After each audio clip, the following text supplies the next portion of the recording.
জুবিন দাক এই পবিত্ৰ ঈদৰ গেটখনত দেখি বহুতেই ভাল লাগিল। নমস্কাৰ বন্ধুসকল, প্ৰথমে মোৰ হিন্দু মুছলমান ভাই ভনীক এই পবিত্ৰ ঈদত হিয়া ভৰা ওলগ জনালোঁ। মোৰ মনত হিন্দু মুছলমান সকলো সমান, কাৰণ মই জুবিন দাৰ অনুৰাগী। গতিকে সকলোৱে আমি মিলিজুলি থাকোঁ, মানে জুবিন দাৰ আদৰ্শত চলোঁ। গতিকে সকলোকে ঈদ মুবাৰক।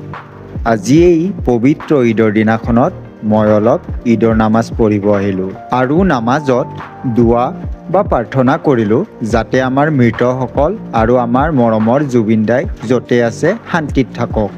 আৰু এদিন আমিও এই পৃথিৱী এৰি যাব লাগিব, কাৰণ আচল পৃথিৱী আমাৰ এইখন নহয়। এইখন পৃথিৱী খন্তেকীয়, কাৰণ মৃত্যু এদিন আহিবই আৰু এইটো সত্য। আমাৰ মৰমৰ জুবিন দাই যেনেকৈ আমাক এৰি গ'ল, এদিন আমিও সকলো এৰি জুবিন দাৰ ওচৰলৈ যাব লাগিব।